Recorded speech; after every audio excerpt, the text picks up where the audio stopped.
let's start today's topic, that is coordinating and controlling. Last के दो part ही बचे हैं हमारे फंक्शंस ऑफ मैनेजमेंट में, तो हम स्टार्ट करते हैं आज हमारे कोऑर्डिनेटिंग करना। कोऑर्डिनेटिंग होता है क्या? देखो, किसी भी ऑर्गेनाइजेशन में अगर आप काम करते हो तो आपको कोऑर्डिनेशन रखना बहुत जरूरी है अपने टीम मेंबर के साथ। क्यों रखना जरूरी है? सर इसलिए जरूरी है कि हमने जो एक टारगेट अचीव करके रखा है, अगर आपको स्टार्टिंग में याद होगा कि मैंने प्लानिंग में बना दी कि मुझे एक अच्छा फूड स्नैक्स कॉर्नर बनाना है, इसको फ्रेंचाइजी तक लेके आना है। मैंने प्लानिंग कर लिया है, मैंने ऑर्गेनाइजिंग कर लिया, मैंने स्टाफ भी रख लिया, मैंने डायरेक्टिंग कर लिया, काम बांट दिया। अब कोऑर्डिनेशन ये जरूरी है कि कहीं देखो, मैं अगर हफ्ते भर के लिए बाहर जा रहा हूँ तो मैं अपने रिस्पॉन्सिबिलिटी, अपने काम कहीं ना कहीं अपने इंटरेस्ट के ऊपर थोप के जा रहा हूँ, डायरेक्टिंग करके जा रहा हूँ, कोऑर्डिनेट करके जा रहा हूँ कि कल के दिन पे ऐसा ना हो कि मान लो कल के एक सप्लायर हो जो मुझे ब्रेड सप्लाई करता हो, वो आके बोले कि नहीं नहीं, मालिक ने बोला आपसे ही पैसे लेने, पैसा देने का किसका लेगा। अगर वो कोऑर्डिनेटिंग मेरे बीच में अच्छे से रहेगी तो कॉन्फ्लिक्ट होगी क्या? नहीं। और हम हमारे काम इफिशिएंटली इजीली कर सकते हैं। इसलिए किसी भी ऑर्गेनाइजेशन में आपका कोऑर्डिनेटिंग होना अपने एम्प्लॉयज के साथ में बहुत जरूरी है। भले वो सिल्ली से सिल्ली क्वेश्चन क्यों ना हो, इंपॉर्टेंट से इंपॉर्टेंट क्वेश्चन क्यों ना हो, इट्स ऑल अबाउट कि आपको क्लैरिटी टाइम टू टाइम मिलती रहनी चाहिए। आपके जो डाउट्स है आपके एम्प्लॉयर्स आपको क्लियर करते रहना है। एम्प्लॉयर को कुछ आपके लिए कंसर्न है, रेज है, इश्यूज है, वो टाइम टू टाइम अगर आप क्लियर करते रहोगे तो कहीं ना कहीं आपके जो वो म्यूचुअल अंडरस्टैंडिंग है वो थोड़ा अपग्रेडेशन लेवल पे आएगा, प्रोफेशनल लेवल पे, पर्सनल लेवल पे। इसलिए कोऑर्डिनेटिंग होना जरूरी है। अच्छा, यह हो गया मीनिंग। डेफिनेशन मैंने मिस आउट कर दिया लिखने के लिए, लेकिन मैं सबसे छोटा वाला बता देता हूँ। मैरली पार्कर फॉलेट करके एक प्रोफेसर है, उन्होंने लिखा है कि coordination is the plus value of the group. बहुत छोटा है ना, coordination is the plus value of the group, बहुत छोटा है। बोलोगे कि सर क्या है? ठीक है, क्यों? देखो, प्लस वैल्यू क्यों है कोऑर्डिनेशन? अगर मेरा और आपका बॉन्डिंग अच्छा है, कम्युनिकेशन बहुत अच्छा है, मेरे इंडस्ट्री या बोल सकते हो मेरे ऑर्गेनाइजेशन की, तो वो प्लस ग्रुप है। प्लस ग्रुप क्यों है? कि भाई देखो, हमारा किसी किसी ऑर्गेनाइजेशन में ना सेल्स नहीं होता, कुछ नहीं होता, लेकिन उनका मैनेजमेंट इतना स्ट्रांग होता है ना कि उसके वजह। और मैनेजमेंट स्ट्रांग क्यों होता है? पर कोऑर्डिनेशन की वजह से। तो मैनेजमेंट स्ट्रांग इसलिए रहता है कि अगर आप बात करते हो, एक दूसरे को समझ के लेते हो, तो कहीं ना कहीं जब बाहर कुछ लोग जब आपके बारे में बात करते हैं तो यही बात करते हैं, अरे यार उसका मैनेजमेंट बहुत स्ट्रांग है, अरे उसका फाइनेंस डिपार्टमेंट बहुत स्ट्रांग है, उसकी मार्केटिंग टीम बहुत स्ट्रांग है। भले एक प्लस पॉइंट हर मतलब ऑर्गेनाइजेशन का होता ही है। तो कोऑर्डिनेटिंग उसमें एक होना ही चाहिए कि भाई अगर मैं बोल रहा हूँ कि मैनेजमेंट मेरा बहुत स्ट्रांग है तो मेरा कहीं ना कहीं कोऑर्डिनेटिंग बहुत बड़ा स्ट्रांग हो रहा है। मैंने लोगों को काम बांट के रखे हैं, मैं टाइम टू टाइम लोगों से फीडबैक ले रहा हूँ, मैं लोगों को टाइम टू टाइम फीडबैक दे रहा हूँ। उससे प्लस पॉइंट ये है कि आने वाले दिनों में वो गलतियां वापस रिपीटेड ना हो। ये मेरा प्लस वैल्यू है कहीं ना कहीं। ज़्यादा क्लियर है? फिर आ जाते हैं हमारे फीचर्स पॉइंट में। पहला है अचीव ऑर्गेनाइजेशनल ऑब्जेक्टिव। ऑब्वियस बात है, जितना मेरा टारगेट है वो कब फुलफिल होगा? जब मैं अपने टीम मेंबर के साथ में कोऑर्डिनेट करते हुए चलूंगा। अगर मैं कोऑर्डिनेट ही नहीं कर रहा हूँ तो क्या पॉसिबिलिटीज है? देखो, अगर मैं किसी मार्केटिंग टीम के साथ बैठा हूँ, जब तक मार्केटिंग वाला मुझे अपने इश्यूज नहीं बताएंगे या मैं अपने इश्यूज नहीं बताऊंगा कि नहीं मुझे इस तरह का डिजाइन चाहिए या फिर इस तरह का थोड़ा अट्रैक्टिव पैम्पलेट चाहिए और एड चाहिए, इसकी वजह से मैं लोगों को अपने तरफ अट्रैक्ट कर सकूँ, लेकिन मैंने अपना बता दिया। अगर वो लोग कोऑर्डिनेट ही नहीं करेंगे, नहीं सर इसका ड्रॉबैक ये है, इसका प्लस पॉइंट ये है, इसका नेगेटिव पॉइंट ये है, इसका इम्पैक्ट ऐसे हो जा सकता है, तो इसमें क्या कुछ सोल्यूशन निकला? नहीं निकला। तो इससे अच्छा है कि मैं एक ही बार में अपने एंड से क्लियर करूँ कि भाई मुझे ये सारी चीजें, आप उसमें एनालाइज करो कि सर पॉसिबिलिटी है, मुझे बताओ। कोऑर्डिनेटिंग करने से एक सॉल्यूशन निकलेगा, वो सॉल्यूशन कहीं ना कहीं ऑर्गेनाइजेशन के लिए एक बेनिफिशियल पॉइंट बन के बाहर आएगा।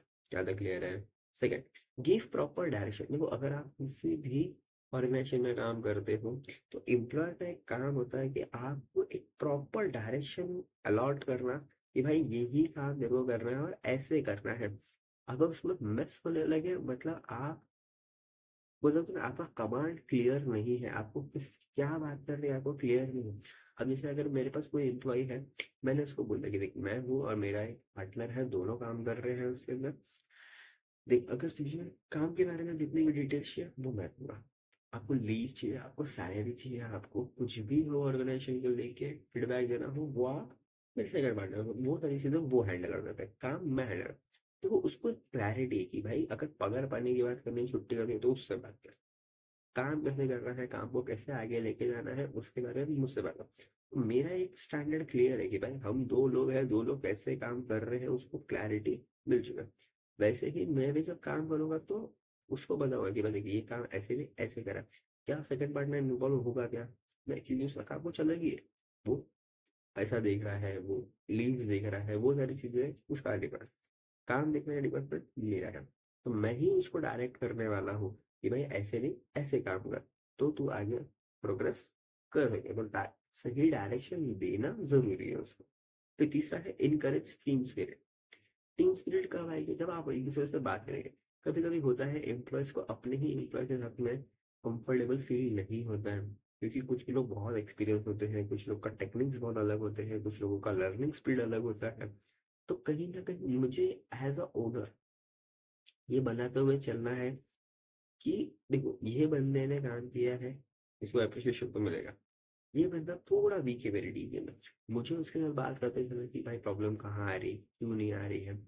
फिर मैं उसको दो ऐसे धुरंधरों के बीच में बैठा के रखूंगा कि भाई देख जो तुम लोग काम कर रहे हो थोड़ा थोड़ा इसको सिखाते जाओ, कैसे करना है क्या करना है। अब एक होता है कि जब आप किसी टीम में रहते हो या किसी के साथ रहते हो, उसकी क्वालिटी धीरे धीरे काम करने की बात करने की आपके अंदर आने चालू होती है। अब मेरे जो धुरंधर दो है, स्पेशली बोल सकता हूँ मैं, अगर वो लोग उसके साथ हैं तो कहीं ना कहीं उसको ट्रेन कर रहे हैं, इनडायरेक्ट वे में ट्रेन कर रहे हैं, ऐसे नहीं ऐसे ऐसे नहीं है। तो कहीं ना कहीं तीनों के बीच में एक अच्छी बॉन्डिंग बन रही है, कोऑर्डिनेटिंग हो रहा है। और टीम स्पिरिट ये है कि भाई एक आज लीव पे है, चल ठीक है, दो लोग काम संभालेंगे, दो लोग दूसरा लीव पे है, पहला और तीसरा संभालेंगे, तीसरा लीव पे है, पहला दूसरा। तो कहीं ना कहीं मेरा टीम स्पिरिट बनते हुए चल रहा है। और कोई भी ऑर्गेनाइजेशन तब बिल्ड होता है जब आपकी टीम में एक स्पिरिट हो कि भाई नहीं हमें ये चीज चाहिए, हम सर से बात करेंगे, और एक ने भी पीछे कदम हटा लिया मतलब वाट लग गई।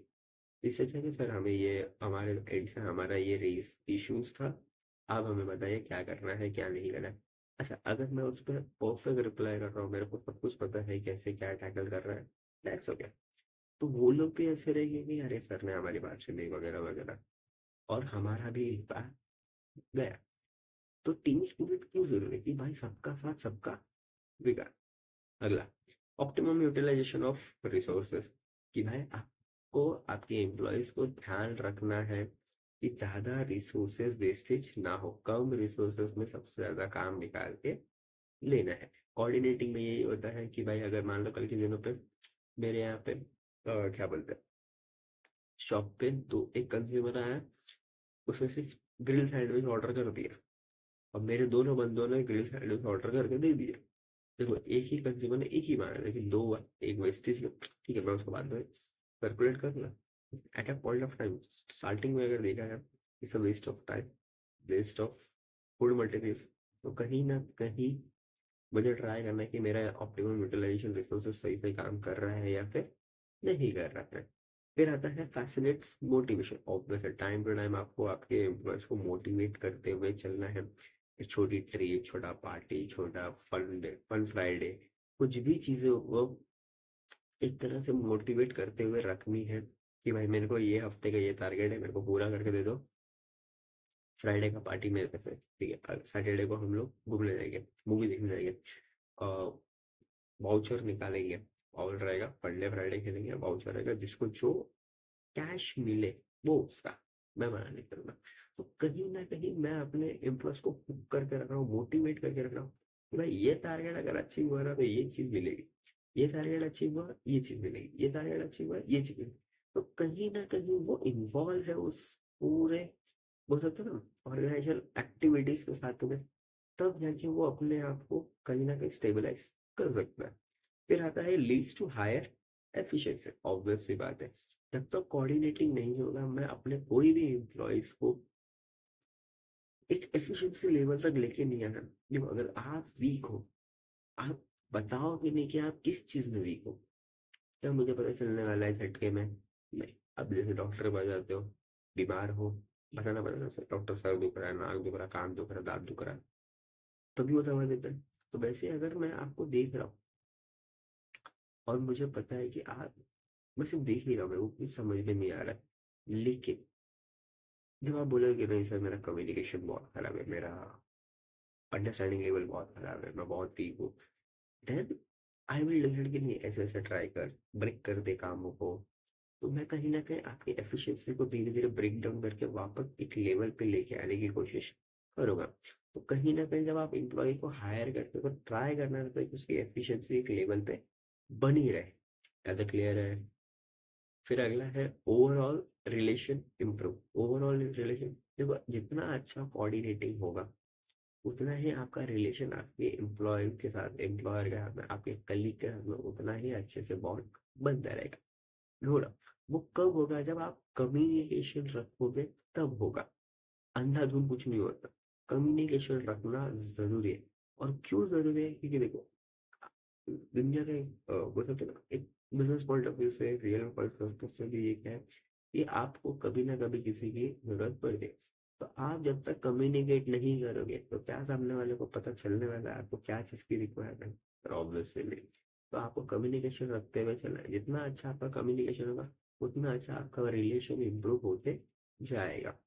फिर अगला है यूनिटी ऑफ डायरेक्शन। देखो एम्प्लॉय कितने भी हो, मैं कोऑर्डिनेट कर रहा हूँ लेकिन मेरा डायरेक्शन एकदम क्लियर है कि मेरे को ये एम्प्लॉय से, मैं मार्केटिंग वालों को फाइनेंस का काम नहीं देता, फाइनेंस वालों को एचआर का काम नहीं देता, एचआर वालों को ऑपरेशन नहीं दे देता, और ऑपरेशन वालों को मार्केटिंग नहीं दे सकता। तो चारों का काम अलग अलग है। चारों को मुझे समझाते हुए चलना है कि भाई फाइनेंस में ठीक है चलो पैसा है आराम से मैनेजेबल हो सकता है। एचआर से कि मुझे इतना रिक्वायरमेंट है, मुझे उतने एम्प्लॉय हायर। ऑपरेशन में मैन्युफैक्चरिंग देखा जाएगा कितना चाहिए कितना नहीं चाहिए, डिमांड और सप्लाई पर सारी चीजें डिपेंड करती है। लेकिन अगर मैं मार्केटिंग करूँ, मार्केटिंग टाइम टू टाइम हमेशा इनोवेटिव होना ही चाहिए। तो कहीं ना कहीं मैं उनको डायरेक्ट करते हुए चल रहा हूँ कि नहीं भाई ये दिशा में ही जाना है। मेरा वो प्लस पॉइंट है, मेरा वो एक बोल सकता है ना, मेरा मार्केट किस तरफ कर्व ले रहा है तो मैं वहीं पे अपनी मार्केटिंग करने को चालू करूंगा ना। मैं आगे थोड़ा सा कहीं पे भी लगा दूंगा। तो दैट्स द इम्पोर्टेंट थिंग कि आपको डायरेक्शन रखना बहुत जरूरी है अपने एम्प्लॉय में। ज्यादा क्लियर है? फिर क्या आपका इम्प्रूव गुडविल। जितना अच्छा आपका कोऑर्डिनेटिंग होगा उतना अच्छा मार्केट में आपका गुडविल बनता जाएगा। कैसे? जैसे मैंने एक थोड़ी देर पहले ही समझा कि भाई किसी ऑर्गेनाइजेशन का हम बोलते हैं फाइनेंस वालों चाहिए, किसी ऑर्गेनाइजेशन का बोलते हैं मैनेजमेंट वालों चाहिए, किसी मैनेजमेंट का बोलते हैं इनका कंट्रोलिंग बहुत अच्छा है चीजों को लेके। तो कहीं ना कहीं मीने कहीं ना कहीं कंट्रोलिंग करने आना चाहिए। अब जैसे हर चीज, हर ऑर्गेनाइजेशन का अपना एक प्लस पॉइंट होता है। जैसे मैंने बताया क्या बोल सकते हैं, मैनेजमेंट हो सकता है, फाइनेंस हो सकता है, मार्केटिंग हो सकती है।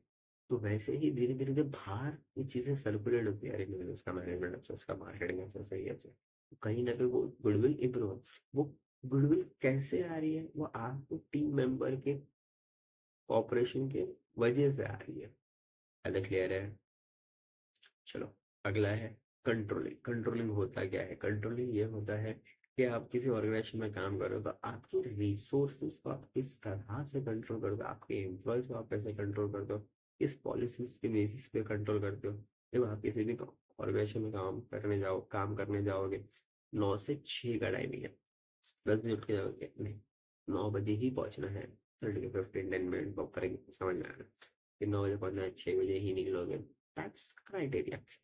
फिर कुछ वेस्टेज करना है या फिर नहीं करना है, उसी का नाम तो कंट्रोलिंग है कि आप अपने बिजनेस में एक्सपेंसेस को कंट्रोल कैसे करते हो, और चीज़ों को कैसे कंट्रोल करके रखते हो। आपके इम्प्लॉय आपके कंट्रोल में है। कंट्रोल में नहीं है तो मैं ये नहीं बोलता हूँ कि हिटलर बन जाओ, लेकिन एटलीस्ट अपने अपने ऑर्गेनाइजेशन को एक कंट्रोल पैनल में रखना बहुत जरूरी है। याद रखिए है। सबसे पहला डेफिनेशन है control is a process of bringing about conformity of performance with plan access.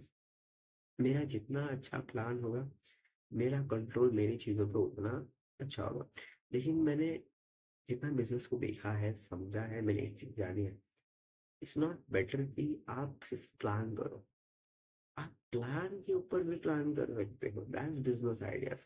अभी सर मैंने एक प्लान बना दिया, इस चैप्टर में हम लोग ये पढ़ रहे हैं ना कि प्लान बना हुआ है, मुझे सिर्फ देखना है कि वो फोकसली जा रहा है या उस ट्रैक पे है नहीं।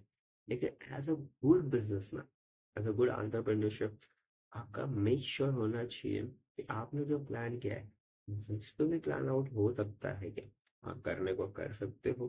तो कहीं ना कहीं देखो, कंट्रोल कब होगा जब आप एक प्लान एक्शन फॉलो करना चालू करोगे, और वो कब होगा जब आप धीरे धीरे बिजनेस में इन्वॉल्व होना चालू करोगे।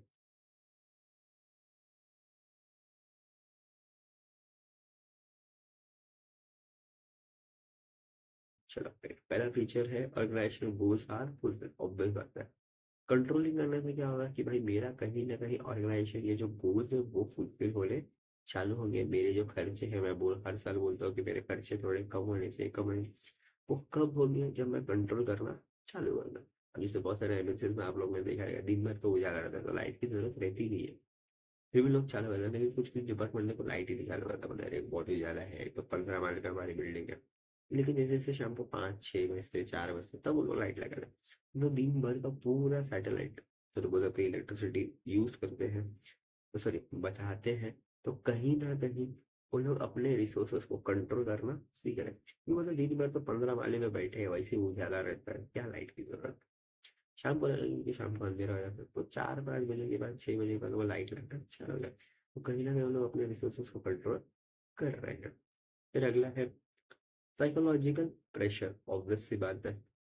साइकोलॉजिकल प्रेशर होता क्या, देखो मैंने आपको एक टारगेट दे दिया, मेरे को इतना काम करा के चाहिए, लेकिन अगर आप काम करके दे रहे हो तो क्या मैं ऐसे ही जाने दूंगा आपको। मुझे अप्रेजल देते हुए चलना है, आपको टाइम टू टाइम फीडबैक देते हुए चलना है, आपको कुछ ना कुछ मोटिवेशन देते रहे चलना है।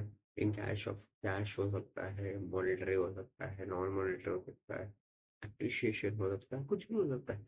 लेकिन वो साइकोलॉजिकल प्रेशर ये होगा कि मुझे एम्प्लॉयज के जो स्किल्स है, एफिशिएंसी है, वो पता चल जाएगी। मेंटली प्रेशर वो कितना झेल सकता है ये पता चल जाएगा।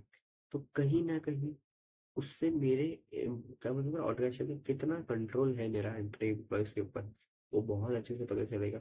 और कहीं ना कहीं वो साइकोलॉजिकल प्रेशर ही मुझे मेरे सारे एम्प्लॉयज को कैसे रखना है समझ में आ जाएगा।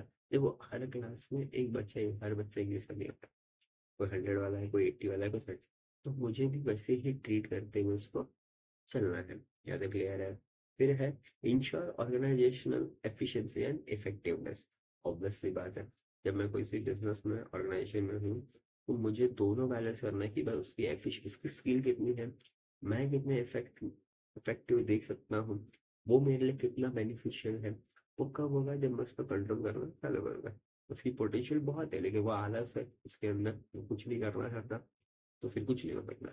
लेकिन मुझे वो आलस तोड़ना है, क्योंकि मैं वो आलस करेगा चलेगा, मैं आलस करूंगा मेरी कंपनी बर्बाद हो जाएगी। तो इससे अच्छा है मुझे वो कंट्रोल करते हुए चलना है। फिर है एक्ट एज अ गाइड। देखो एज अ ओनर कंट्रोलिंग मेरे लिए एक सबसे बड़ा मुद्दा है कि भाई मेरे खर्चे कितने कम हो सकते हैं। तो मैं उनके लिए एक गाइडर की तरह हूँ कि नहीं नहीं, ये ऐसे नहीं, ऐसे कर सकते हो, ऐसे जेरोक्स मार सकते हो, लाइट बंद कर दो, ये कर दो, वो कर दो। तो बहुत सारे एक्सटर्नल चीजें हैं जहाँ पे मैं अपने एक्सपेंसेस को बेयर करने, कम करने की कोशिश करूंगा। मैं और एक्सपेंसेस झेल नहीं सकता, क्योंकि देखो मैं भी प्रॉफिट कमाने के लिए बैठा हूँ, मैं नहीं चाहूंगा कि मेरे एक्सपेंसेस ज्यादा बढ़े। तो मैं उनको एज अ गाइड हर बार बताते रहूंगा कि ऐसे नहीं, ऐसे करो, ऐसे नहीं। इसलिए देखो मालिक, लोगों को लगता है मालिक काम है, लेकिन मालिक ऑब्जर्व बहुत करता है। जब वो ऑब्जर्व करता है वो चीजों को समझना चालू करता है कि क्या हो रहा है, और फिर वो आप गाइडेंस देना चालू करता है। क्या क्लियर है। फिर अगला है कॉर्पोरेट इमेज इज बिल्ड। कब होती है कॉर्पोरेट इमेज इज बिल्ड, जब आपके पास एक अच्छा खासा कंट्रोलिंग पावर है। जब बाहर कोई आपका रिकमेंडेशन करता है मेरे को करना है, ये इन्वायरमेंट स्ट्रक्चर बहुत बेस्ट है, कहीं ना कहीं वो ये बेस्ट है, वो बेस्ट है।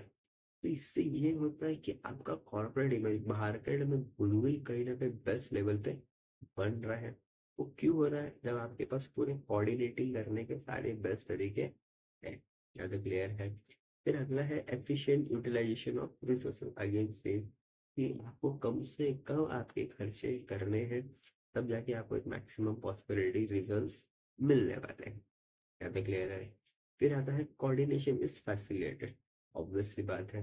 जब मैं मेरे एम्प्लॉयज मेरे साथ काम कर रहे हैं तो मुझे कहीं ना कहीं वो कोऑर्डिनेशन के थ्रू चल रहा है। तो कहीं ना कहीं कोऑर्डिनेशन इतना अच्छा होना चाहिए उनके साथ में, उसको टाइम टू टाइम अप्रिशिएट करते हुए रहना चाहिए, time to time team switching करते हुए चलने चाहिए।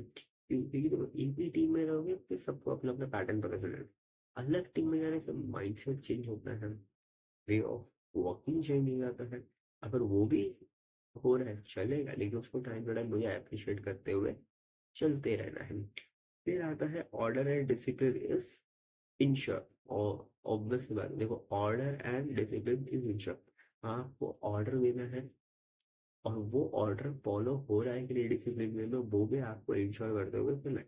अभी पता चला मेरे को, मैंने अपने एम्प्लॉय को कुछ बोला ये काम करके दे, वो बोला अरे दे देंगे आराम से, कुछ नहीं होता है, ये नहीं होता है, वो नहीं होता है। ऐसे नहीं होना चाहिए। मालिक कौन है? एम्प्लॉय कौन हो तुम? लेकिन वो ऑर्डर फुलफिल हो रहा है कि नहीं वो मेरा लुकआउट है। मैं क्यों बोल रहा हूँ ये टाइम तक खत्म करना है, क्योंकि मैंने सामने वाले को टारगेट दे के रखा है, इतने टाइम में ही ये चीज़ें खत्म हो जानी चाहिए। उसके बाद अगर तो कुछ वर्थ इट है उसका करना ही है रास्ते पे। फिर है मोटिवेट्स एम्प्लॉय, एम्प्लॉय को टाइम टू टाइम मोटिवेट करते हुए चलना है, मॉनिटरी नॉन मॉनिटरी जैसे चाहो वैसे मोटिवेट करते हुए चलना है, तो कहीं ना कहीं वो आपके कंट्रोल में रहेगा। ज़्यादा क्लियर है? यहाँ पे ये चैप्टर होता है वाइंड अप। मिलते हैं अगले चैप्टर में, थैंक यू, बाय बाय।